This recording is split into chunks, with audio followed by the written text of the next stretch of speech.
अपने पराए। घर की लड़ाइयाँ कितनी भी हो, लेकिन ये भी सच है कि किसी पर कोई आपत्ति हो तो अपना ही परिवार साथ देता है। भैया, मेरे पीछे पुलिस लगी है, प्लीज मुझे बचा लो। रवि और राज दो भाई, लेकिन दोनों में कभी नहीं पटी। अरे क्या हुआ छोटे, क्या कर दिया तूने? अरे कुछ नहीं भैया, मेरा दोस्त है ना राजू, वो मुझे लेकर बैंक गया था। मुझे नहीं पता भैया कि वो वहाँ बैंक लूटने जा रहा है। मैं उसके साथ बैंक में घुसते ही सीसीटीवी कैमरे में दिख गया हूँ। अब पुलिस मुझे ढूंढ रही है भैया, मुझे बचा लो। राज कुछ सोचता है, फिर कहता है, ओके, तुम यहीं रुको, मेरा एक दोस्त पुलिस में है, मैं बात करता हूँ। तभी वहां रवि की बीवी राज की बीवी के साथ आ जाती है। तुम लोगों के घर जब तक पुलिस का आना जाना है, बच्चों को यहीं छोड़ दो, उन पर असर ठीक नहीं पड़ेगा। तभी वहां पुलिस आ जाती है। चलो चलो, कौन है रवि, थाने चलो। मैंने कुछ नहीं किया, मुझे कुछ नहीं पता। अरे वो तो पुलिस स्टेशन चलकर ही पता चलेगा कि कुछ पता है कि नहीं, चलो। कहानी का फ्लैशबैक। भैया, मुझे मेरे मकान में हक चाहिए ही चाहिए। अरे लेकिन छोटे, अभी मेरे बच्चों पर काफ़ी खर्चा है, तेरी भाभी की भी तबीयत ठीक नहीं रहती, बजट बिल्कुल नहीं है कि मैं अलग होकर रहूं। देख लो भैया, 1 महीना है तुम्हारे पास, जल्दी से घर खाली कर दो। अरे कैसी बात कर रहे हैं भैया, मेरे शरीर में अभी इतनी हिम्मत भी नहीं कि घर को खाली करे। तो क्यों अपना पोषण बेचा भाभी? अरे तुम तो जानती हो, पिताजी की बीमारी के कारण उन्हें हमारी ज़रूरत थी, कैसे आते पैसे। ससुर जी तो बूढ़े थे भाभी, उनकी बीमारी में भी पैसे लगाना कौन सा अकल का काम था। तो क्या पिताजी को मैं मरने के लिए छोड़ देता? अरे रवि, तू तो समझ, पापा को हमारी ज़रूरत थी, उन्होंने हमारे लिए हर वो काम किया जिससे हमें खुशी मिले। बैक टू रवि, जो जेल में बैठा है। ये मैंने क्या कर दिया था?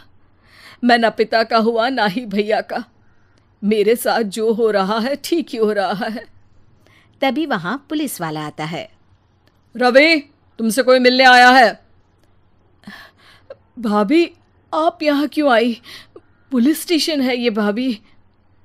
भैया, आपकी जगह मेरा भाई होता तो क्या मैं नहीं आती? अच्छा, ये खाना ले लीजिए, खा लीजिएगा।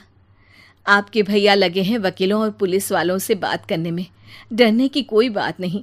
जब आपने गुनाह किया ही नहीं तो सज़ा भी नहीं मिलेगी। रवि भाभी को देखकर रोने लगता है। घर में साक्षी चुपचाप बैठी होती है कि तभी सोनम कहती है, अरे साक्षी, क्या हुआ, परेशान क्यों हो रही हो? भाभी, अभी अभी पुलिस स्टेशन से खबर आई है, इन्हें बड़े जेल में शिफ्ट किया जा रहा है। मैं क्या करूंगी भाभी? रो मत, हम अच्छे से अच्छा वकील करेंगे। लेकिन उसमें तो बड़े पैसे लगेंगे दीदी, हम इतना पैसा कहाँ से लाएंगे? अरे क्यों, ये मकान है ना, और मेरे कुछ गहने भी हैं। साक्षी की आंखों में पानी आ जाता है। पर दीदी, ये तो आप और भैया की मेहनत की कमाई है। पापा के बाद भी तो हम लोगों का सब खत्म हो गया था। पापा को तो बचा नहीं पाए, लेकिन भैया को ज़रूर बचा लेंगे, और भगवान चाहेंगे ना तो दोनों भाई मिलकर इससे भी बड़ा मकान खड़ा कर लेंगे। साक्षी। थोड़ी देर में राज वहाँ आता है।